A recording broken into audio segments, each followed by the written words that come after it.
विशाल तीर्थ यात्रेकरूंचे सहर्ष स्वागत. विशाल तीर्थ यात्रा असल्यामुळं शिंगणापूर सगळं लाईटिंगने झगमगून निघलं होतं आणि अशा या लाईटिंगच्या झगमगाटातच आम्ही त्या विशाल तीर्थ यात्रेसाठी गेलो. नदीवरती गेल्यानंतर चहूकडं लाईटिंग, वेगवेगळी पाळणे, खाऊचे स्टॉल सगळं काही मांडलेलं होतं. सगळी यात्रा फुलून निघली होती आणि यात्रेत आम्ही एंट्री मारली. सर्वप्रथम शंकराचं दर्शन केलं. देवाला मस्त अशी रोषणाई केली होती. बाजूच्याही मंदिराला खूप छान रोषणाई केलेली आपल्याला बघता येतं. या तुम्हालाही शंकराचं दर्शन घडवतो.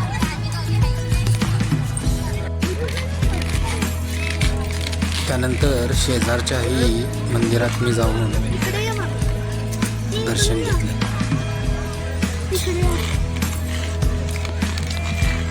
दर्शनासाठी भाविकांची गर्दी झाली होती. त्यातच वाट काढत मी दर्शन घेतलं.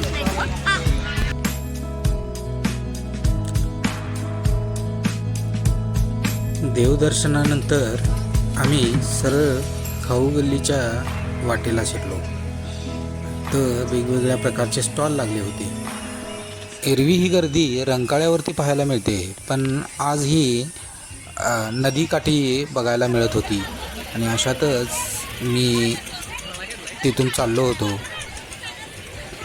आलेले सर्व यात्री इथं फिरत होते, खाण्याचा आनंद घेत होते. ह्याच्यातच आम्ही सर्व स्टॉलची पाहणी करत पुढं गेलो. पुढे गेल्यानंतर आम्हाला एक स्प्रिंग पोटॅटोचा स्टॉल दिसला. त्या स्प्रिंग पोटॅटोच्या स्टॉलवरती 2 स्प्रिंग पोटॅटोची ऑर्डर दिली. ऑर्डर देताच त्यांनी मोठ्या कसबीनं आणि कौशल्यानं स्प्रिंग पोटॅटो बनवायला घेतले. खूप स्पीडनी ते बनवण्यास सुरुवात केली. पहिला बनवून झाल्यानंतर त्याच्यावरती मेयोनीज आणि सॉस टाकून पहिला एक सुपूर्द केला आणि दुसराही त्याच्यावरती त्यांच्या वेगवेगळ्या चटणी आणि सॉस लावायला सुरुवात केली. आणि तिथून घेऊन आम्ही निघलो आणि आमच्या कुटुंबाला शोधून आम्ही आमच्या कुटुंबाजवळ पोहोचलो. हे बघा, हे आहेत पिऊपरी आणि सई, दीदी, सासूबाई. ही सगळी इथं आकाश पाळण्यात बसण्यासाठी आपल्या नंबरची वाट बघत बसली होती. पण त्यांचा नंबर न आल्यामुळं आम्ही तिथून निघलो आणि मुलांना गाडीत बसवण्यासाठी आम्ही एका गाडीच्या स्टॉलवर आलो. पिऊ, परी, वैदू आणि विराज यांना या गाड्यात बसवून आम्ही तिथं त्यांचं खेळ बघत बसलो. मुलांच्या चेहऱ्यावरचा आनंद बघण्यासारखा होता.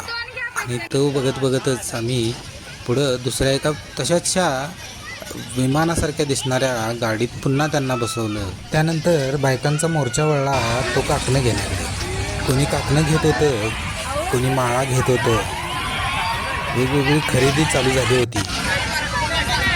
वेगवेगळ्या माळा बघणं, काकणं बघणं, कानातलं, हातातलं असे वेगवेगळे आयटम घेणं सुरू होतं.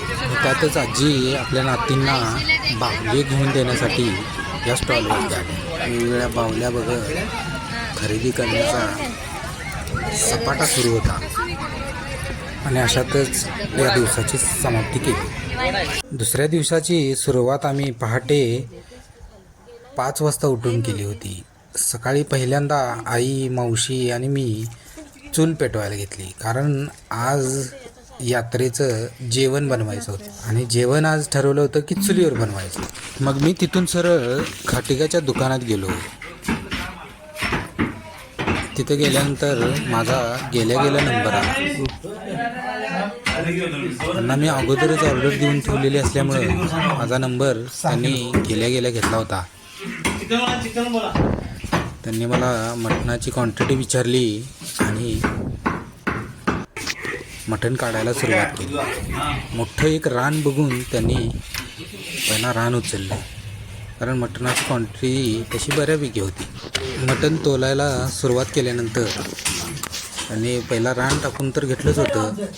त्यानंतर आणखीन मटण तोलण्यास सुरुवात केली होती. मी त्यांना थोड्या सजेशन दिल्या.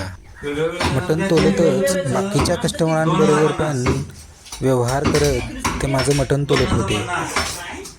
मटणाचे वेगवेगळे पीस व तराजूत घालत होते आणि हे बघत मी उभा होतो. तुमच्या मटणात फक्त 10 रुपये मटण वाढलेलं.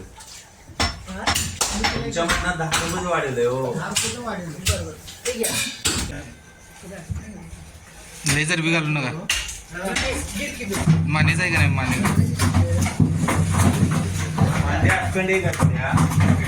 मान मान आणि मग जरा मानेचा असली तर बघा.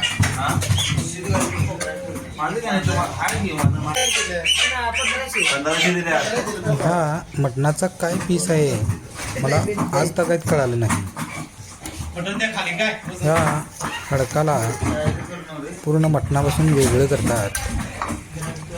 ते पूर्ण मांस काढून घेतात आणि त्याचं मांस काढून घेतल्यानंतर त्याच्या पोटात असं टचकन मारतात आणि फेकून देतात. असं का करतात मला काहीच माहीत नाही. आणि अशातच मटण तोलून झाल्यानंतर त्यांनी या मागं बसलेल्या कुटण्यासाठी बसले होते त्यांच्याकडे हे मटण कुटण्यासाठी दिलं. मग त्यांनी कुटायला सुरुवात केली. बारीक बारीक पीस बनवून व्यवस्थित केले आणि घरी आलो तर आचार्य आले होते. त्यांचं मसाल्याचं सगळं काढून देण्याचं प्रक्रिया सुरू झाली होती. मसाले बाजूला काढत असतानाच मी त्यांना पाट्यावरती वाटण्याचं सजेशन दिलं आणि हे मिसेसनं ऐकल्यानंतर तिला ते आवडलं नाही. थोडी चेष्टा मस्करी झाल्यानंतर मी ते मसाले घेऊन आणि माझ्या मामी बहिणीला घेऊन मसाले करण्यासाठी फाट्यावर गेलो.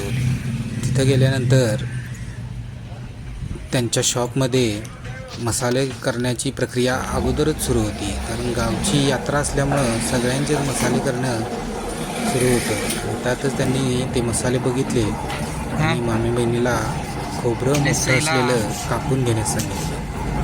तिथं खोबरं कापायला बसले.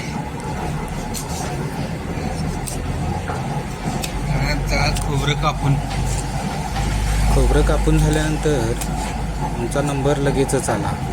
मग आमचाही मसाला मशीनमध्ये ग्राइंड करण्यासाठी घातला. मशीन गरागरा फिरू लागले आणि मसाला अवघ्या काही मिनटातच तयार झाला.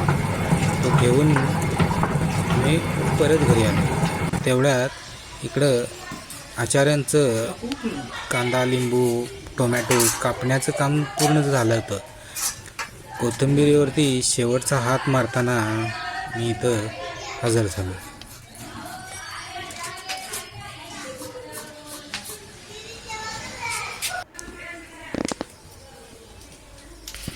त्यानंतर त्यांनी मसाले फोडणीसाठी तयार करण्यास सुरुवात केली आणि फोडणीला मारण्यासाठी पातेलं चुलीवरती चढवलं. डालडा तेल असं सगळं घालून घेतलं. त्यामध्ये कांदा भाजायला घातला. कांदा खरपूस भाजून घेतल्यानंतर त्यामध्ये मटण टाकून घेतलं होतं आणि ते मटण आता शिजलं आहे का बघण्यासाठी त्याने पुन्हा वरती काढून चेक केलं. मटण शिजल्यानंतर इकडं चपात्यांची तयारी चालू होती. मयुरी, पूनम, मामी आणि सई चपात्या करायला घेतल्या होत्या.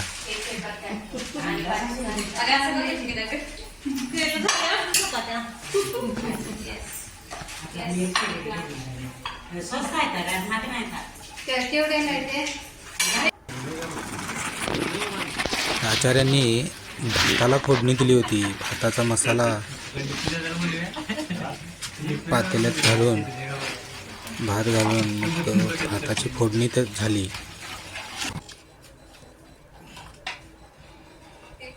भात बनवायला ठेवला असतानाच त्यांनी मावस भावाला पातेल्यातून मटण बाहेर काढण्यासाठी सांगितलं आणि तयार झालेल्या भातावरती कोथिंबीर टाकून भात बाजूला ठेवला आणि पुढच्या फोडणीसाठी पातेलं ठेवलं. चुलीवरती जेवण करण्याचं मजा वेगळीच असते. त्याची चव एक वेगळाच स्वाद देऊन जाते. आणि चुलीवर जेवण बनवायला घेतलं होतं. फोडणी द्यायला सुरुवात होती. मसाले ॲड होत होते. मसाल्यांची पेस्ट तयार करून त्यात घातली होती. त्याला छान उकळी आल्यानंतर आई आणि मावशीला मटण शिजले का बघण्यासाठी बोलवलं. त्यांनी मटण शिजले म्हटल्यानंतर फोडणीतलं ग्रेव्ही त्यांनी त्या मटणावरती काढून घेतली आणि ते पातेलं आज शेगडीवरती ठेवण्यासाठी भावाकडे दिलं.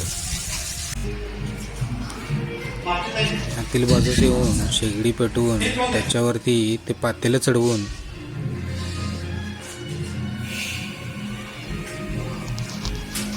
त्याला शिजवण्यासाठी सुरुवात झाली.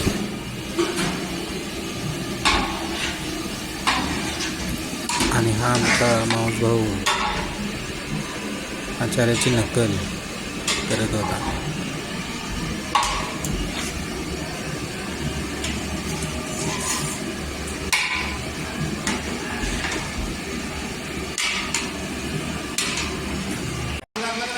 मग चालू झाली पांढऱ्या रस्स्याची तयारी.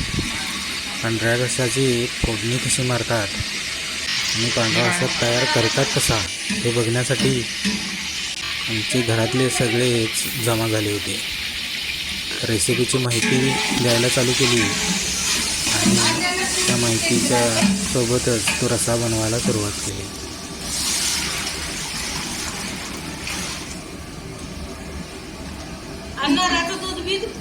रश्श्यामध्ये कोणकोणते इन्ग्रेडियंट्स जाणार हे सांगत आणि त्यामध्ये घालत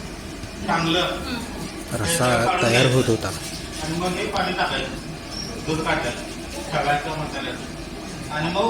आणि काही महत्त्वाच्या सूचना आचार्यांनी आई आणि मावशीला दिल्या.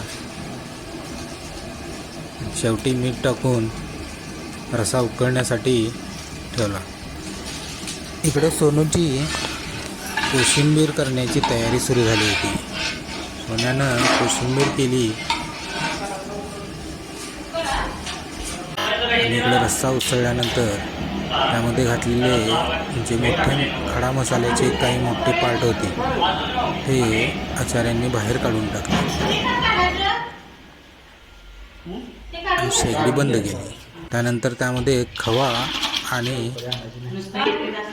खोबऱ्याचं दूध जे काढलं होतं ते त्यामध्ये ॲड केलं.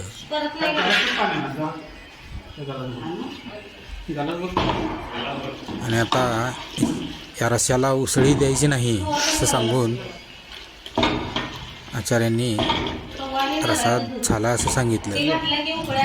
मग सगळ्यांनी तो पिण्यासाठी घ्यायची इच्छा दाखवली.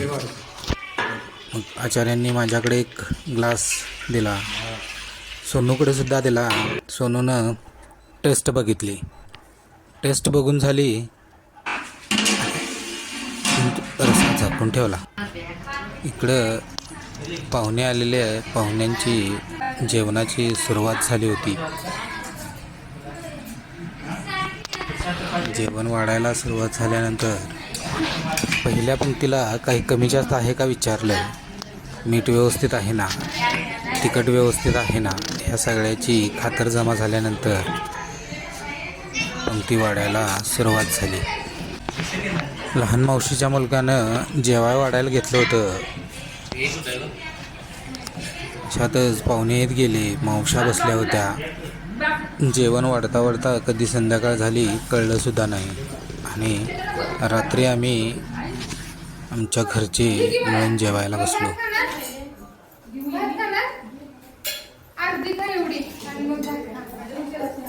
सगळ्यांची पंगत पडली होती.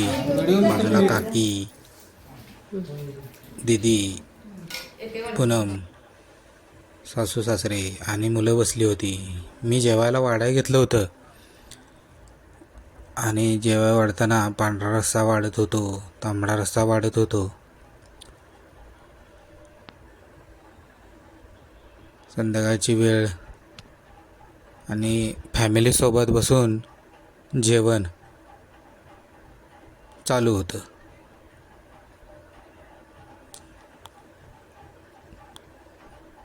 सोनूने मटण वाढायला घेतलं होतं. मी भात वाढत होतो.